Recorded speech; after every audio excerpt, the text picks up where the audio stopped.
Bom, então voltando a falar de matrizes como movimentos do plano, para completar a seção 9, eu passo lá para o texto, né?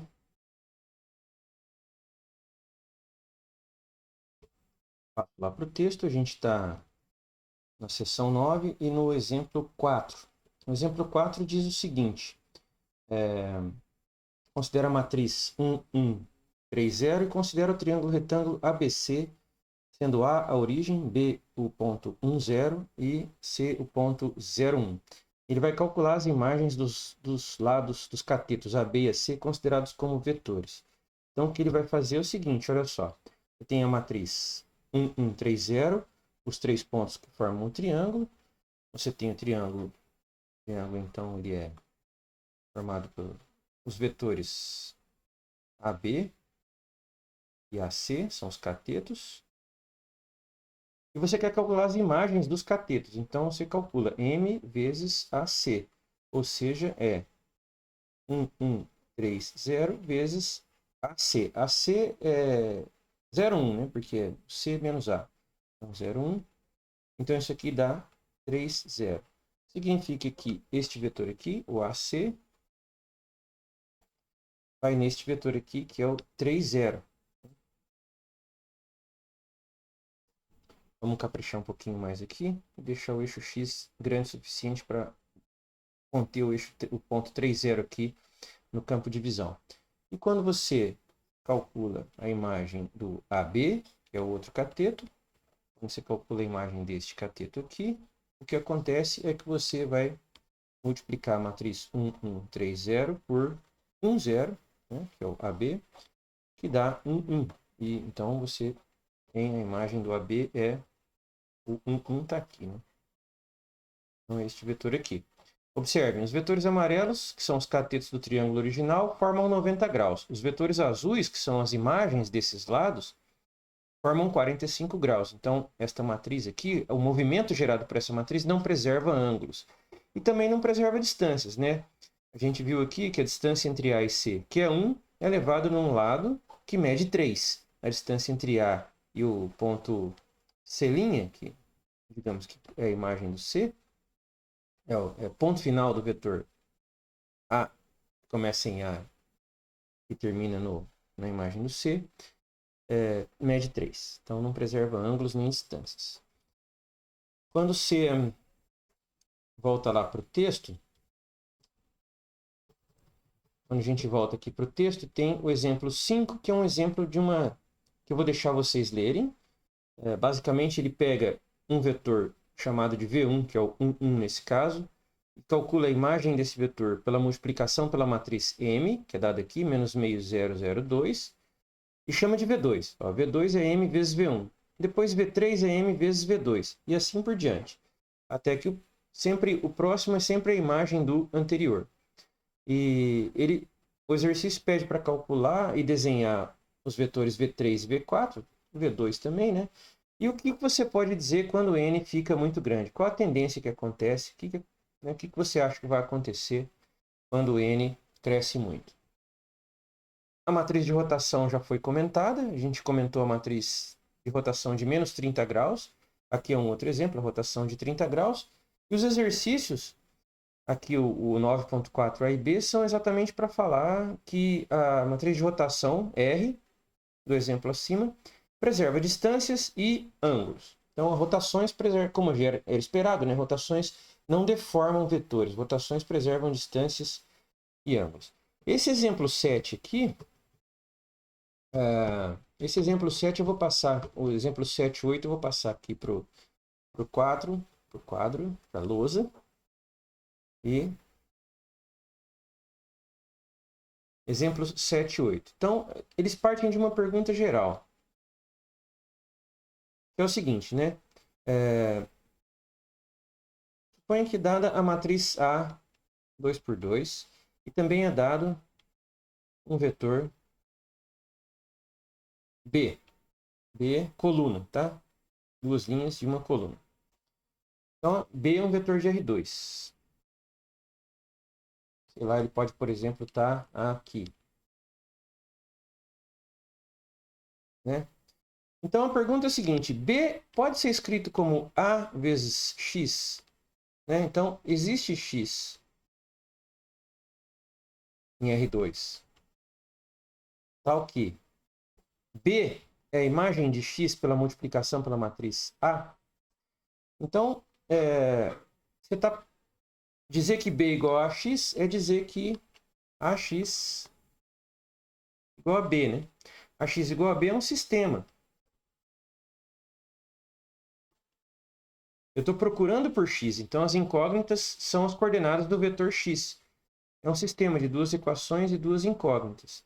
E a gente sabe que, bom, se determinante de A for diferente de zero, então existe um único x, dado por x igual à inversa de A vezes B. Agora, se o determinante de A for zero, então isso não é verdade, nunca vai existir um único x.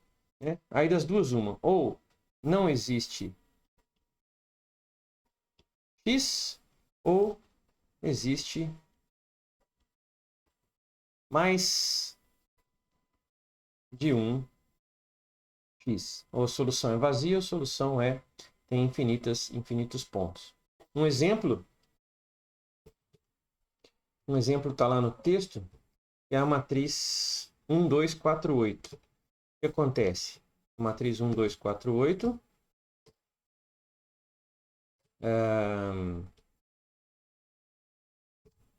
Né? Se A é 1, 2, 4, 8, então, o que acontece quando eu multiplico qualquer vetor xy do plano por A? Ele é 1, 2, 4, 8 vezes xy, que dá x mais 4y, 2x mais 8y.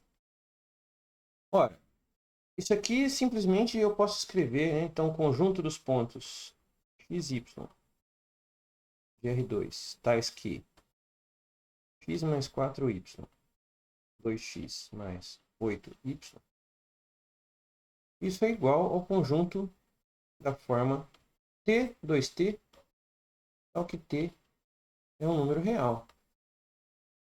São duas maneiras diferentes de a gente dizer que é o conjunto de todos os vetores, todos os pontos do R2, tal que a segunda coordenada é o dobro da primeira. Sempre que essa primeira vale x mais 4y, 2x mais 8y é duas vezes a primeira. E aqui a mesma coisa, ó. A segunda é o dobro da primeira. Então, isso é uma reta, né?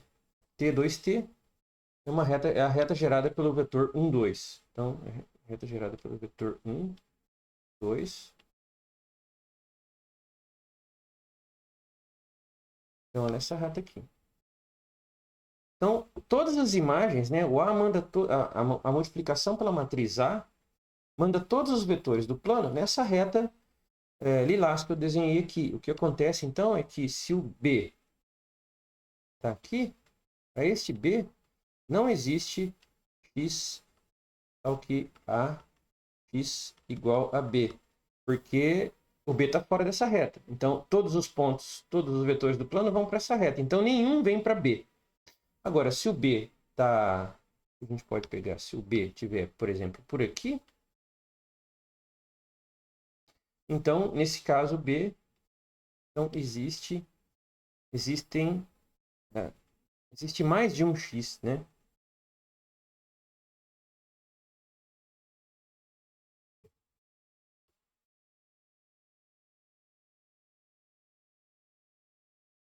Infinitos. É um sistema com infinitas soluções. Tal que AX igual a B. Então, essa é a diferença de matrizes com determinante zero e determinante diferente de zero. Uma outra pergunta que pode ser feita, bom, tem um exercício aí referente a esse negócio de matriz com determinante zero. Uma outra pergunta que pode ser feita antes dos exercícios é o seguinte: Então, de novo, né, eu estou olhando para matrizes 2x2 com movimentos do plano. Vou fazer uma outra pergunta aqui.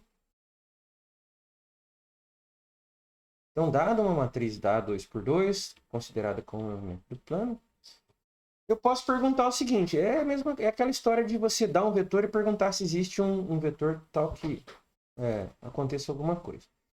Que A vezes ele aconteça alguma coisa. Então, o que eu quero? Suponha que eu tenho um vetor V aqui. Eu quero que A vezes V seja um múltiplo de V. Então, pode acontecer, né? Nada impede que isso pode acontecer. O A vezes V pode estar aqui, pode estar mais para lá, pode estar tá na mesma reta. Então, a pergunta é... pergunta. Existe algum V tal que A vezes V é múltiplo de V?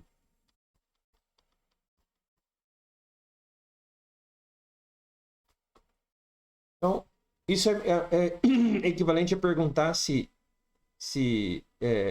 existe V tal que A vezes V é um múltiplo de V, é um produto de V por um número, que é um escalar real, né? Então, perguntar se existe lambda tal que A vezes V igual a lambda V. Então, na verdade, a pergunta tinha que ser: existe V tal que A vezes V igual a lambda V para algum escalar, né? Um número real, lambda? Ou seja, nesse caso aqui do desenho, se a gente for olhar aqui, eu tinha escrito o V mais ou menos aqui. E o A vezes V por aqui. Então, por exemplo, nesse caso, ele está parecido com A vezes V igual a menos 2V. Né? Então, se o A for na direção de V, por a ação de A no V, o movimento gerado por A no vetor V, for multiplicado por menos 2, então esse V é um V que satisfaz isso daí. Essa direção, se ela... O que significa? Que a direção determinada por V, olha só, a direção determinada por V é a reta gerada pelo vetor V aqui, né? A reta que passa pela origem tem a direção de V. Se a direção determinada por V e a direção determinada por A vezes V é a mesma, ou seja, A vezes V está na mesma direção que a direção determinada por V. Então, quando eu multiplico V por A direção não varia, né? Então, então é importante que V seja não nulo, né? É importante que V seja não nulo, porque V tem que definir uma direção. Então, significa que se A vezes V é igual a lambda V para algum lambda real, então A vezes V está na mesma direção de V. Então a gente fala que essa direção não varia. Então esse é o conceito de direção invariante. Direção invariante, então, é dada por um vetor, tal que quando eu multiplico a direção invariante relativa à matriz A, é dado por um vetor, tal que eu pego multiplico A por V e A vezes V continua na mesma direção de V. Pode, dependendo da matriz, pode existir, pode não existir. E a gente já viu exemplo, por exemplo, de rotação, tal que a direção invariante não existe, claro. Você roda, a rotação de 30 graus, você pega uma direção e tira do lugar. Então, a rotação de 30 graus não admite direções invariantes. Mas a gente viu também que as multiplicações escalares têm todas as direções invariantes. Né? Se multiplica por menos 2, por exemplo, todas as direções vão ser invariantes. E aí tem os problemas, tá? Exercícios e problemas, então tem bastante coisa para fazer. E até a gente começar a falar de formas quadráticas.